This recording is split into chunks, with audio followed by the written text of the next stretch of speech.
So, in this lecture, we're going to learn about the history of computing. We're going to learn what abacus to mechanical is. So, an abacus is used by many cultures. Records show that it was used as far back as 200 BCE. The abacus is also called a counting frame, and it's also a calculating tool that was used in the ancient Near East, Europe, China, and Russia, centuries before the adoption of the written Hindu Arabic numeral system. So the exact origin of the abacus is still unknown. And as you see in the pictures here, there are three different types of abacus. One is the Roman abacus. Next is the Chinese abacus, and then the Danish abacus. Next is logarithms. John Napier inscribed logarithmic measurements on a set of 10 wooden rods and thus was able to do multiplication division by matching the numbers on the rods. So this was known as Napier bones.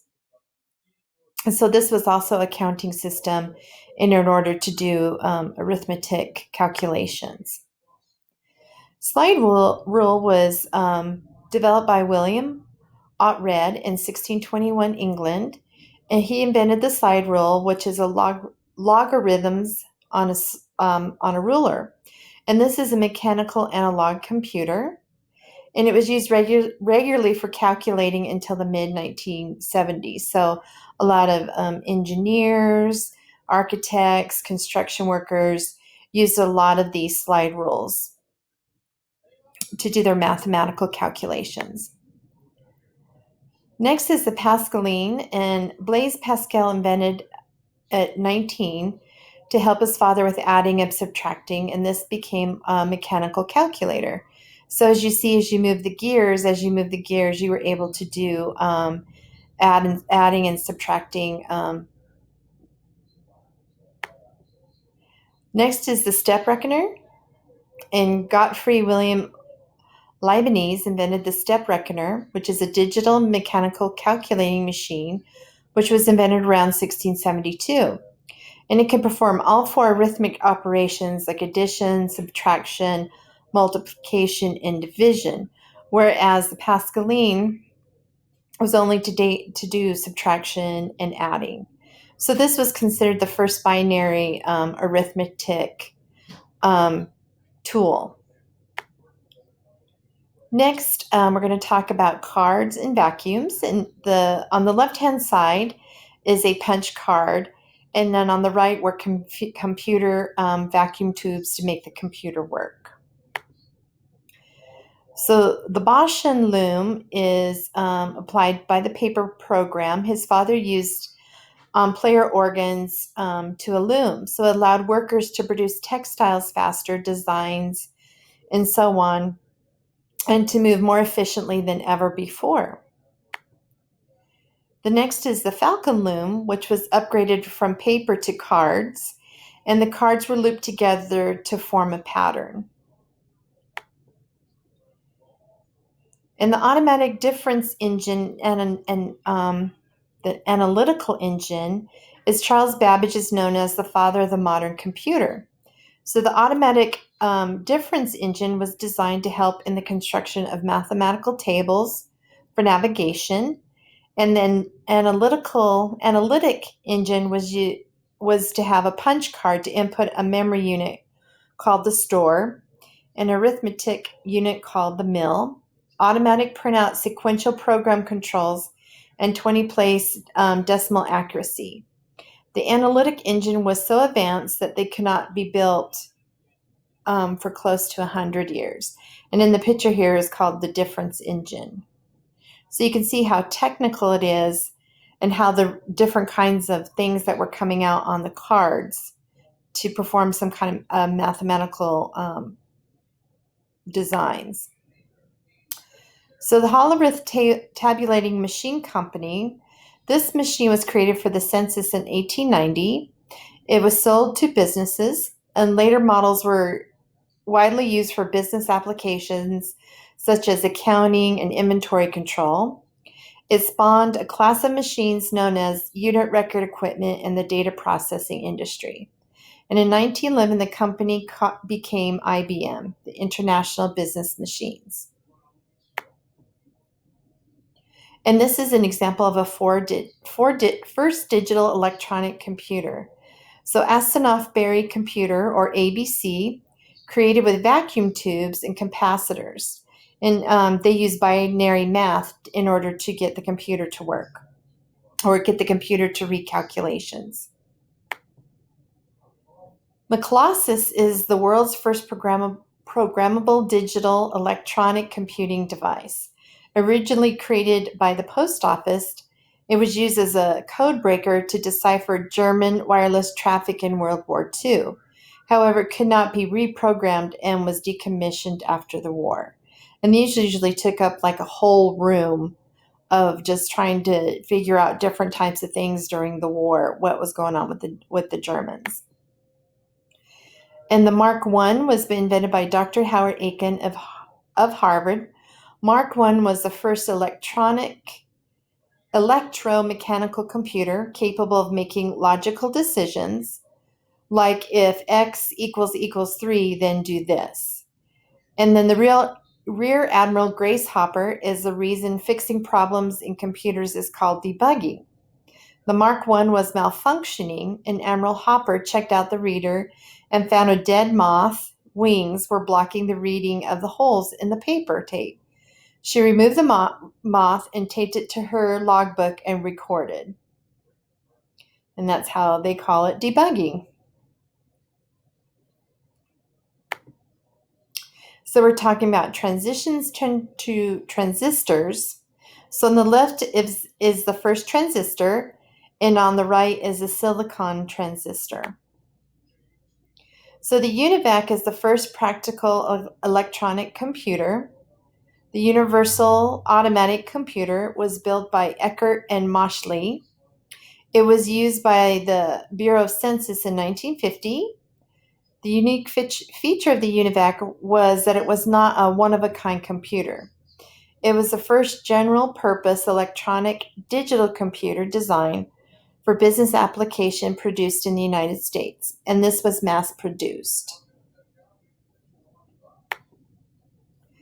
And then as you see, you start to see the machines are starting to get smaller, not taking up so much room space. And so this was the IBM 650, and the IBM 650 was small and portable. So if you look down on the top picture, if you look down at the bottom, you can see the wheels on the computer, and there was over 1,000 of these were sold.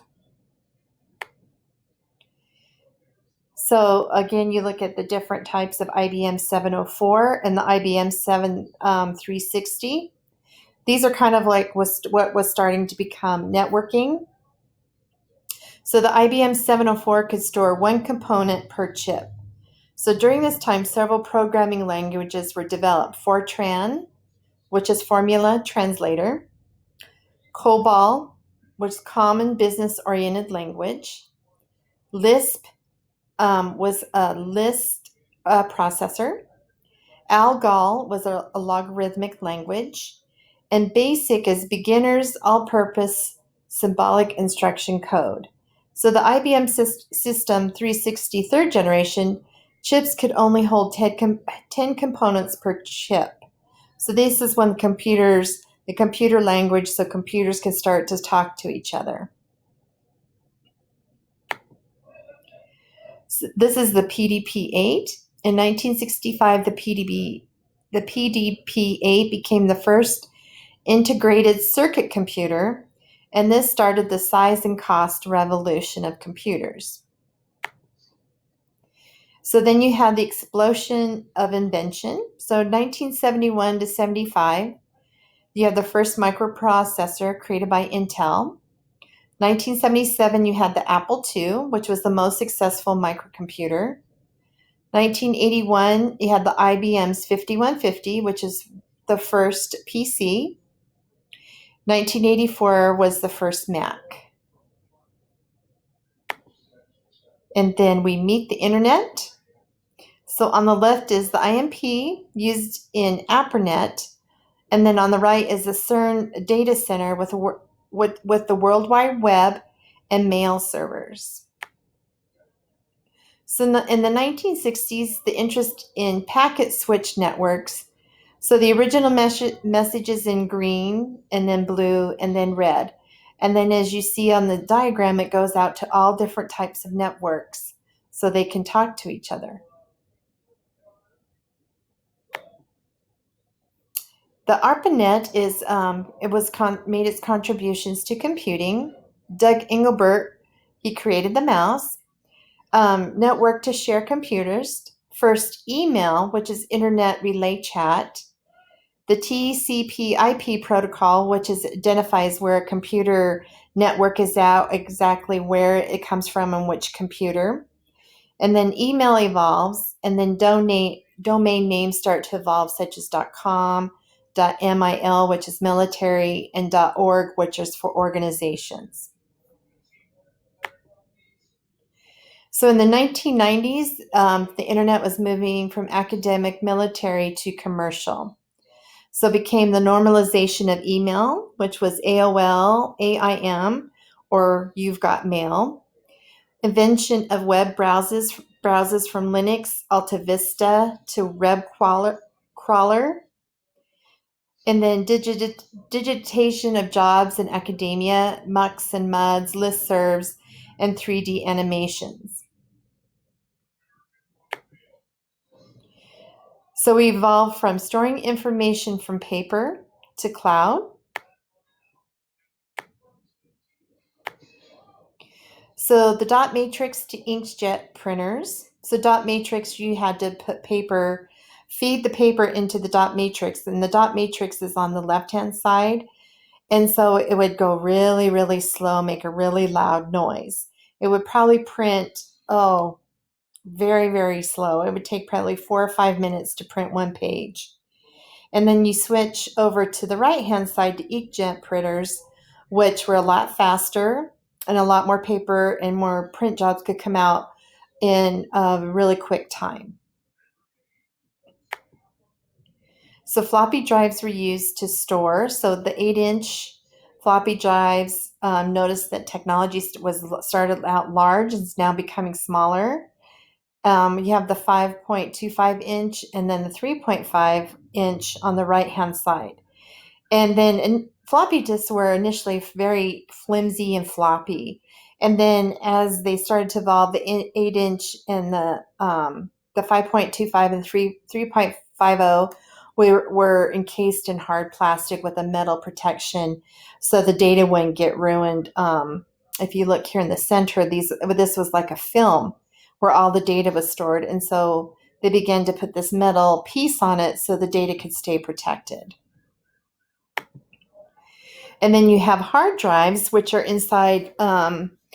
If you've ever seen a tower computer, the hard drives is what's stored on there. And here in the center is where all the data is stored that is on your computer.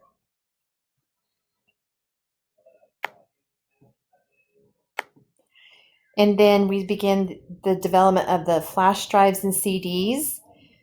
So on the right-hand side, when you wanted to save stuff, you could save them to CDs, you could save presentations, music, and so on. And then CDs began to evolve into the flash drives, which had a larger capacity to store things. It could store movies and videos and all types of music and any kind of files you wanted on your computer in a little small enough device you could put into your pocket. And then you have external hard drives, and that's purpose is for storing a lot of data and for backup. I still have like a portable hard drive that I still have a whole bunch of stuff on that I saved from many computers as I traveled. And then these are solid state hard drives, which become terabytes of memory. So and then these also, you don't have to worry about dust or any kind of things getting inside to ruin your data. And then you have the cloud, which is instant access across platforms. You have Google, Apple, OneDrive, Dropbox, where you can store tons of things on limitless things on, except sometimes Dropbox, you only have a certain amount and then you have to pay to add more data storage to your Dropbox. But mostly OneDrive and Google Drive and iCloud are free. And then huge companies equal mass storage, so Amazon, Google, eBay, Facebook, and Alibaba. And that is the conclusion of the presentation.